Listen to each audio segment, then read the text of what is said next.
स्वामी विवेकानंद जी ने कहा कि जिंदगी का रास्ता बना बनाया नहीं मिलता है, स्वयं को बनाना पड़ता है और जिसने जैसा रास्ता बनाया उसे वैसी ही मंजिल मिलती है।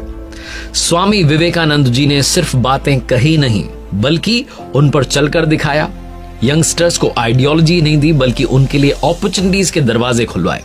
एक बार की बात है, प्लेन में थे स्वामी जी, उनके साथ में जमशेद जी टाटा साहब जो थे वो अमेरिका जा रहे थे। स्वामी जी शिकागो जा रहे थे स्पीच देने के लिए और तब बातचीत हुई। जमशेद जी टाटा से पूछा स्वामी जी ने कि आप किस पर्पस से जा रहे हैं, उद्देश्य पूछा। जमशेद जी टाटा ने कहा कि मैं बिजनेस आइडियाज को लेकर के वहां जा रहा हूं, डिस्कस करने के लिए जा रहा हूं। तब स्वामी विवेकानंद जी ने कहा कि क्यों ना आप इंडिया में एक स्टील फैक्ट्री की स्थापना करें, क्यों ना आप इंडिया में इंस्टीट्यूट ऑफ साइंस जैसी कोई बड़ी संस्था खोलें।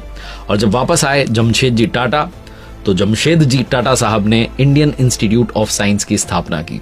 ये सारा जो कुछ हुआ उसके पीछे का क्रेडिट स्वामी विवेकानंद जी के बड़े आइडियाज को, बड़ी जो सोच है उसको जाता है, क्योंकि उन्होंने युवाओं के बारे में सोचा कि युवाओं को नया रास्ता मिले, हमारे देश के युवा भी बाकी देशों के साथ साथ डेवलप करें।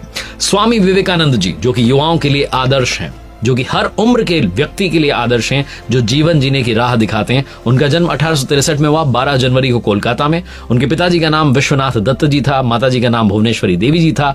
स्वामी विवेकानंद जी संन्यास धारण करने से पहले जो उनका नाम था वो था नरेंद्र नाथ दत्त। उनके गुरुजी का नाम स्वामी रामकृष्ण परमहंस जी था। ये सारी बातें आपको मालूम है, लेकिन शायद वो 5 कहानियां मालूम ना हो जो जीवन जीने का रास्ता दिखाती हैं। स्वागत है आपका, आप देख रहे हैं लर्निंग सीरीज सीखोगे नहीं तो जीतोगे कैसे। मेरा नाम है आरजे कार्तिक। आइए शुरू करते हैं 5 वो अनटोल्ड स्टोरीज। सीखने वाली पहली बात, पहली कहानी आपको सुनाता हूं जो समझाएगी कि जीवन में भाव सबसे महत्वपूर्ण है। स्वामी विवेकानंद जी को एक राजा ने अपने महल में बुलाया और उनसे एक सवाल किया कि आप लोग ये मूर्ति पूजा क्यों करते हो, मिट्टी की, पीतल की, पत्थर की मूर्ति की पूजा क्यों करते हो? मैं इसमें नहीं मानता, ये सिर्फ एक पदार्थ है, मिट्टी है, पीतल है, पत्थर है, इसमें क्या आपको दिखता है?